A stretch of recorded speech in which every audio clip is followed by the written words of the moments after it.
Hello and welcome to Connect FCS Ed, where we talk about family and consumer science education. This podcast is geared towards recruiting, maintaining, and supporting all FCS educators.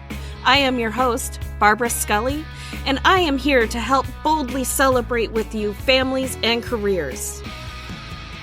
Hi and welcome back. I am your host, Barbara Scully with Connect FCS Ed. Today I have an amazing colleague, Andrew Chamberlin, with me, and he is here to share his story. Hi, Barb. Thank you for having me. Thank you for joining me today. So I wanted to just start off the conversation of, tell me about yourself. Where are you from and what is it that you do? Yeah, of course. So I'm a family consumer science teacher, and I teach at Bothell High School in Bothell, Washington. And this is my 5th year teaching altogether. I used to teach in Seattle Public Schools beforehand, but then this year transferred over, really loving my new job.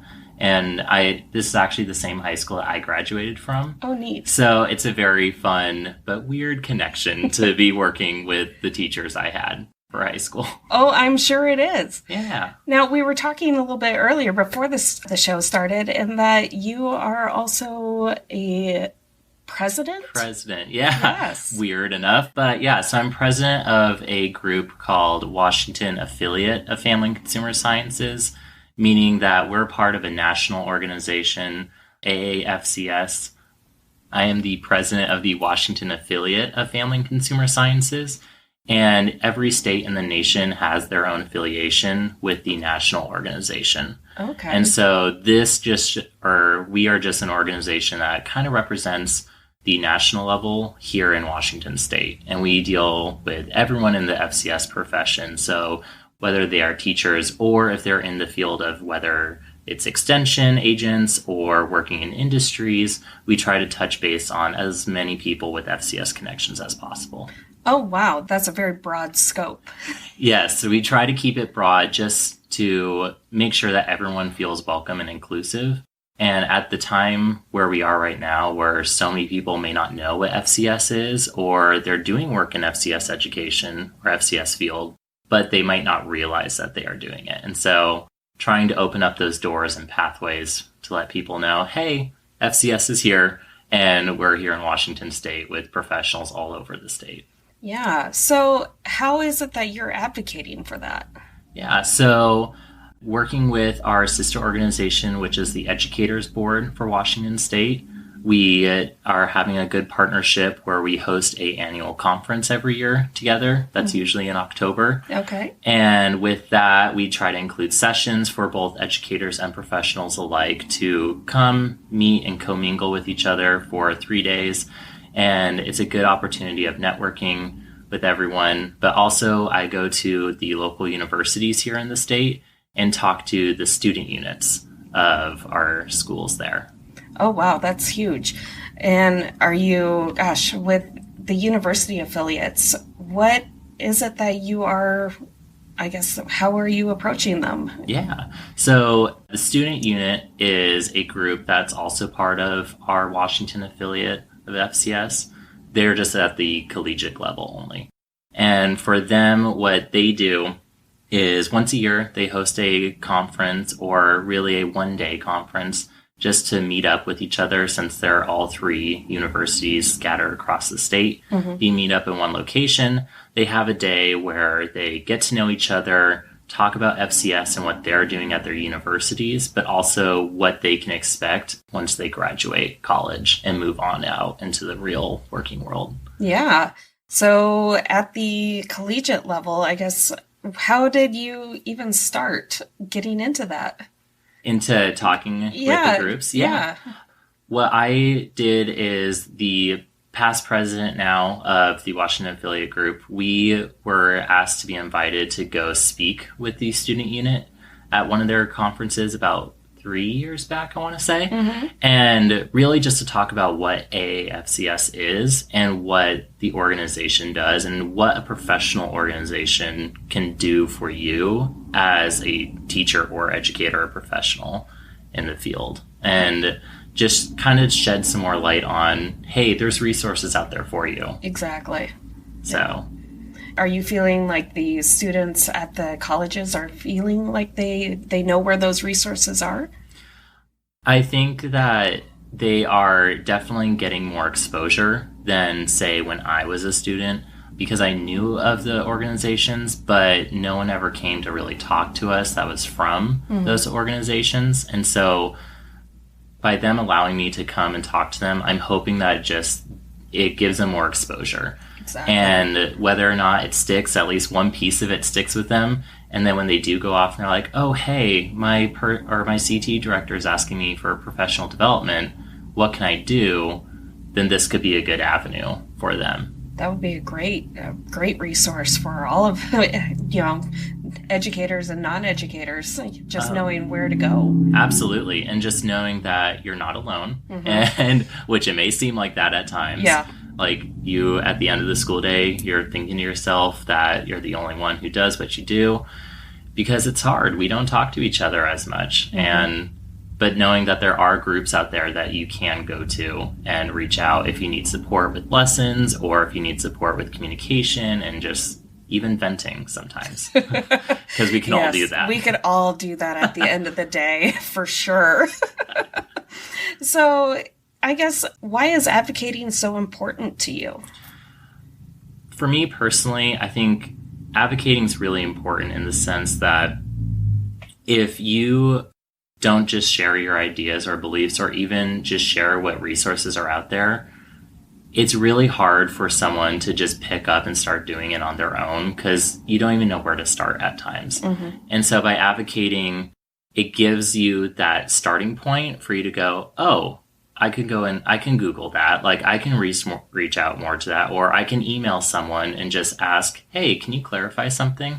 So advocating just spreads the word, but also gives a good point of contact for people to reach out and develop more relationships and foster more communication between everyone. I couldn't agree more about fostering communication and creating those relationships. Yeah.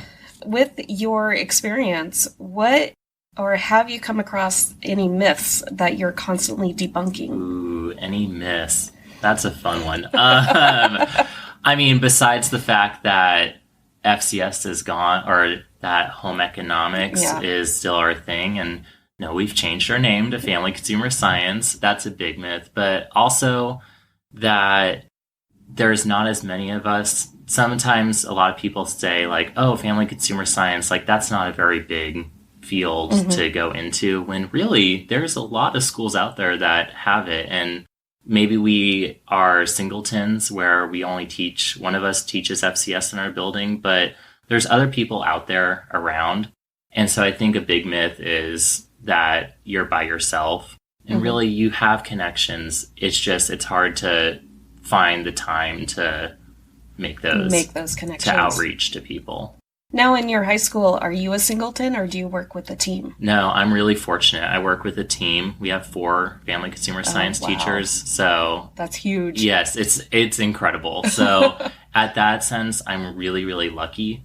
And other people in our district, some have 2, some are 1. So it just kind of depends on how we can communicate with each other, and we do our best to communicate with the other schools as well, so that way those teachers don't feel totally lost and just fading into the background. Yeah. But I know some of my friends and colleagues, well, not colleagues, but some of my friends, they are teachers where they're the only FCS teacher in their building, and so making the connections with either people they went to college with, or people they found at conference, or something, just to remind them, oh, I can talk to this person if need be. Yeah. Now, you also worked in a previous district, and were you a singleton there, or did you have teammates? Yeah. So in my previous district, Seattle School District is pretty big. So in my high school, we had 2 or 3 FCS teachers in total, including myself. But each of us taught very different classes. So I was mainly foods focused, and we had a interior design fashion merchandising teacher. We had an AP psychology and psychology teacher. So all of us, being that we're family consumer science, that worked. But at the same time, we all taught very different things. Yeah. And so at times you could feel like a singleton, even if you're working with a large group like that, because you may be the only one doing a certain specific type of class. Yeah, I can relate with you on that, because my first year I taught 5 preps. Wow. Oh my gosh. I wasn't a singleton by any means, because I had one other colleague that is FCS, but she was completely culinary. Okay. So, and she was downstairs and I was upstairs, where I taught, the five preps in a day. So my mind was constantly jumping all of the time. So that was hard. So I can relate to the fact that you're connected with people, but you're also so isolated. Well, yeah, and you brought up that point of being in different locations. Yeah. I mean, sometimes people, when they're working with other colleagues in their department, they're not even next to each other in rooms. And so you may have other people in your department, but you don't ever see them. Yeah. Because when do you have time to go down and visit besides before or after school? I know, and everybody is racing for the door. Oh, absolutely. Absolutely. And then meetings after school. Yes. Yep. Yeah, then they can't get there before school. Heaven forbid. No. No. Can't do that. No. We need to get our coffee. Exactly. We need to wake up. We need to get the crusties out of our eyes, and then we'll be shiny for the kids. Exactly. Oh, my goodness. Well, a couple more questions. So what resources and support is available through AFCS? Yeah, so with our organization specifically, we have on the national website a bunch of free webinars that you can view if you are not a member of our organization. And those webinars range from a variety of different topics of just first of all talking about what is family consumer science. That's a really good webinar to look at if you're trying to explain to a CT director, hey, my job's important. Yes. See this, and you can, reference the webinar on that aspect, or also for yourself, just get a refresher of what family consumer science is or can be. There's also stuff that is specific to different lessons. So if you're talking about nutrition labels, for example, there's a webinar on there that you can look at. If you're a paid member, then there's a whole bunch of different other webinars that you can do. All of it is stuff that you can either view in 10 minutes or an hour, depending on your own time. And it's just good resources to have as, if I need to reference this to a lesson plan, or if someone is asking for a specific thing, you can look into that itself. There's also discussion boards too, so you can talk with people across the nation if you have any questions, or maybe there's a specific class you teach and you're just really stuck on trying to find a good lesson for that unit. You can go on those discussion boards and post on there and get people from not just Washington State, but everywhere around. Oh, that's really neat. I'm a member to the AAFCS Association. Yes. And it sounds very similar, where the discussion boards and the webinars. Yes. Yes. Yeah, so AAFCS, that is where all that stuff takes place there on that website. So you can do that if you want to, and it totally depends on how much you want to go into it too. Exactly. So if you want to take away just the webinars, great. If you want to just have it as a form of discussion, awesome. It's really just however much time you want to put into making those resources happen. Yeah. Well, that's like it with anything. Absolutely. However much you put into it, that's how much you're going to get out. Right. Yes. And if we say that to our students, then... Another question I have is, what unique skill set or superpower do you have that has made you be successful? Oh, man. So, let's see. For me personally, I really value making connections with students. I am not a type of teacher who lectures. I don't value lecturing in a 50-minute class period. I personally value more making the connections with hands-on learning with students. So talking about something that is outside of school, but really is meaningful for them, and just being being an ear for them just to talk away at times. So that I guess would be my superpower. You're relational. I love making relationships with students and just being there as a resource for them, especially when they move off into life after high school. Them reaching out to you again, you're like, oh my gosh, this is incredible. I've done something right. Yes. Or I've made an impact or something. Yeah, and at times it can be where you're like, okay, you're sharing a little too much, but definitely just being there for students and being sociable with them and being reasonable and real with them too.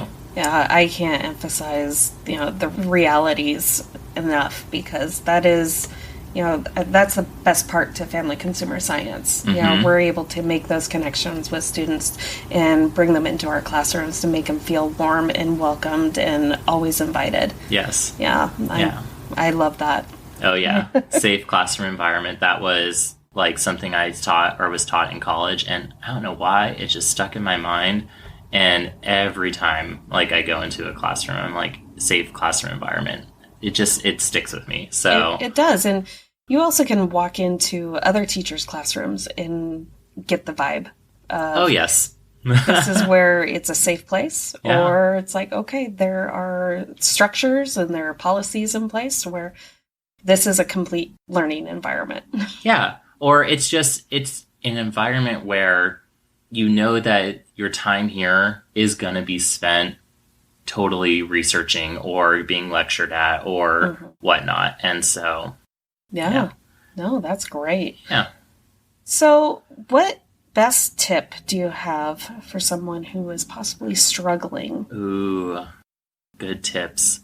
Well, I guess the biggest tip I would have is try and do as many professional developments as you can, or at least just attend a conference, whether it's a summer conference or annual conference. Try and do some sort of professional development with family consumer science here in the state. By doing that, it can be really intimidating at first, but you get to meet close to 300 other FCS educators or professionals here. And so by having those connections already, it could be such a relief for a lot of people to know, like, oh, I'm not alone. I can go and talk to other people, or I can shoot them an email if I need something, or they can share their Google Docs. Or another tip, just came to my head, is please. Family consumer science teachers, a lot of us always say, don't reinvent the wheel, just contact. If you reach out, so many educators and professionals are willing to give their stuff away for free. Absolutely. Yes, you can buy it on Teacher Pay Teachers or other websites, but family consumer science, I mean, if you reach out and ask me for something, I'll give you my entire unit. Yeah. And I mean, whether you want to tweak it or not, that's up to you. But if you reach out, so many people are willing to just share what they have because they're proud of it and they know it works for them. And you may try it out and it may not work for you, but at least you have that resource for you. Exactly. I can't emphasize enough. Reach out to people, call people, text people, social media, all the hashtags and @ symbols and all that, because again, people will share. We need to share. Sharing is caring. Absolutely. And I'm all about the transparency, so I love that. Yeah. And with Google, I mean, for me personally, I use Google Classroom and I have my Google Drive and all that. So if people want to just be added onto my folders even, so that way you always have access to it, that's a really good connection too.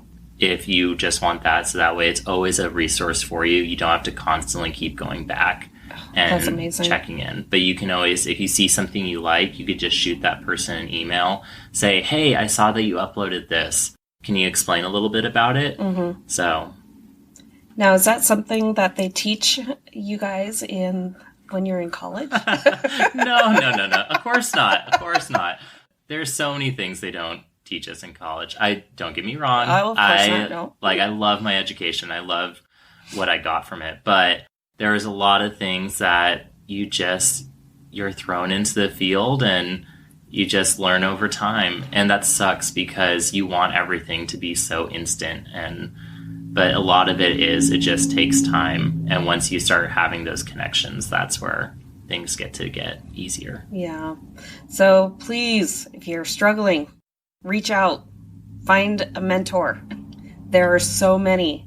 Mm-hmm. Absolutely. I mean, and if you don't even know where to reach out to, if you just type in Washington Family Consumer Sciences, if you put educators at the end of that, you'll go to our educator page. If you do Washington Affiliate Family Consumer Science or Washington AFCS, you go onto that website. There is tons of list of members on there that are board members that you can reach out to, and whether they want to be a mentor to you, or they can even put you in contact with somewhere closer to your district or even your school. There's definitely ways out there that you can reach. Just got to click that search engine. Oh, we love Google. We love Google so much. Mother Google. Well, oh my gosh, this was such a valuable, interview. I can't thank you enough for taking the time and meeting with me and, just sharing your wealth of knowledge. It's been fantastic. Yeah, thank you so much for having me. And thank you for doing this podcast. You are amazing. You are building these bridges. So thank you so much. Well, thank you. And this relationships is what it's all about. Absolutely. All right. Thanks. Thank you for joining me today at Connect FCS Ed. In this podcast, we boldly celebrate families and careers by providing inspiration, support, and resources for teachers, students, and families. If you could do me a quick favor, please leave me a 5-star review on iTunes.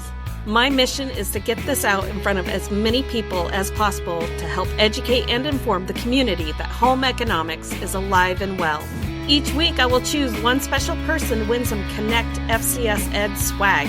So be sure to add your name to the review and I will reach out to you if you're the winner. Thanks again for spending your time with me today. And be sure to visit me at fcspodcast.com for past episodes and more gifts to help spread the word that family and consumer science is today's home economics.